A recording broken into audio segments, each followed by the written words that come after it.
राधे राधे। जय श्री कृष्ण। दोस्तों, आज हम गंगा दशहरा की कथा का श्रवण करेंगे। प्राचीन काल में अयोध्या में सगर नाम के राजा राज्य करते थे। उनके केशिनी तथा सुमति नामक दो रानियां थीं। केशिनी से अंशुमन नामक पुत्र हुआ तथा सुमति के 60,000 पुत्र थे। एक बार राजा सगर ने अश्वमेध यज्ञ किया। यज्ञ की पूर्ति के लिए एक घोड़ा छोड़ा गया। इंद्र यज्ञ को भंग करने हेतु घोड़े को चुराकर कपिल मुनि के आश्रम में बांध आए। राजा ने यज्ञ के घोड़े को खोजने के लिए अपने 60,000 पुत्रों को भेजा। घोड़े को खोजते खोजते वे कपिल मुनि के आश्रम में पहुँचे तो उन्होंने यज्ञ के घोड़े को वहां बंधा पाया। उस समय कपिल मुनि तपस्या कर रहे थे। राजा के पुत्रों ने कपिल मुनि को चोर चोर कहकर पुकारना शुरू कर दिया। कपिल मुनि की समाधि टूट गई तथा राजा के सारे पुत्र कपिल मुनि की क्रोधाग्नि में जलकर भस्म हो गए।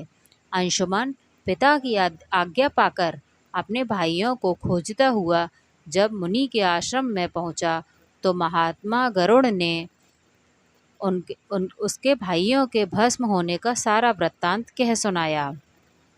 गरुड़ जी ने अंशुमन को यह भी बताया कि यदि इनकी मुक्ति चाहते हो तो गंगा जी को स्वर्ग से धरती पर लाना होगा।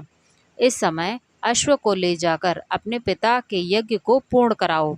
इसके बाद गंगा को पृथ्वी पर लाने का कार्य शुरू करना। अंशुमन ने घोड़े सहित यज्ञ मंडप में पहुंचकर राजा सगर से सब वृत्तांत कह सुनाया। महाराज सगर की मृत्यु के पश्चात अंशुमन ने गंगा जी को पृथ्वी पर लाने के लिए तप किया, परंतु वह असफल रहे। इसके बाद उनके पुत्र दिलीप ने भी तपस्या की, परंतु वह भी असफल रहे। अंत में दिलीप के पुत्र भागीरथ ने गंगा जी को पृथ्वी पर लाने के लिए गोकर्ण तीर्थ पर जाकर कठोर तपस्या की। तपस्या करते करते कई वर्ष बीत गए। तब ब्रह्मा जी प्रसन्न हुए तथा गंगा जी को पृथ्वी लोक पर ले जाने का वरदान दिया। अब समस्या यह थी कि ब्रह्मा जी के कमंडल से छूटने के बाद गंगा के वेग को पृथ्वी पर कौन संभालेगा। ब्रह्मा जी ने बताया, भूलोक में भगवान शंकर के अतिरिक्त किसी में यह शक्ति नहीं है जो गंगा के वेग को संभाल सके। इसलिए उचित यह होगा कि गंगा का वेग संभालने के लिए भगवान शिव से अनुग्रह किया जाए। महाराज भागीरथ एक अंगूठे पर खड़े होकर भगवान शंकर की आराधना करने लगे। उनकी कठोर तपस्या से प्रसन्न होकर शिवजी गंगा को अपनी जटाओं में संभालने को तैयार हो गए।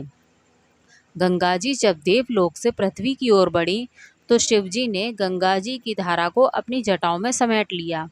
कई वर्षों तक गंगा जी को जटाओं से बाहर निकलने का पथ न मिल सका।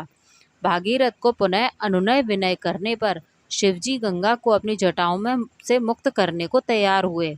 इस प्रकार शिव की जटाओं से छूटकर गंगा जी हिमालय की घाटियों में कलकल निनाद करके मैदान की ओर बढ़ी।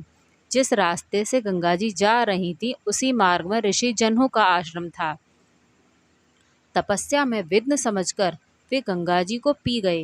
भागीरथ के प्रार्थना करने पर उन्हें पुनः जांग से निकाल दिया। तभी से गंगा जन्हू पुत्री या जानवी कहलाई। इस प्रकार अनेक स्थलों को पार करती हुई जानवी ने कपिल मुनि के आश्रम में पहुंचकर सगर के 60,000 पुत्रों के भस्म अवशेषों को तारकर मुक्त किया। उसी समय ब्रह्मा जी ने प्रकट होकर भागीरथ के कठोर तप तथा सगर के 60,000 पुत्रों के अमर होने का वर दिया तथा घोषित किया कि तुम्हारे नाम पर गंगा जी का नाम भागीरथी होगा। अब तुम जाकर अयोध्या का राज्य संभालो। ऐसा कहकर ब्रह्मा जी अंतर्ध्यान हो गए। तो दोस्तों, आज हमने गंगा दशहरा की कथा सुनी। गंगा दशहरा का पर्व ज्येष्ठ मास के शुक्ल पक्ष की दशमी को मनाया जाता है। यह तिथि अधिक महत्वपूर्ण है। इस तिथि में दान, स्नान, तर्पण से 10 पापों का नाश होता है, इसलिए इसे दशहरा कहा जाता है। इस दिन गंगा में स्नान का विशेष महत्व है। गंगा स्नान से व्यक्ति के सारे पापों का नाश हो जाता है। यह जल वर्ष भर रखने पर भी सड़ता नहीं है, ऐसा माना जाता है। वीडियो अगर अच्छी लगी हो तो वीडियो को लाइक एंड शेयर ज़रूर करें और चैनल को सब्सक्राइब करें और बेल आइकन को दबाना ना भूलें। धन्यवाद।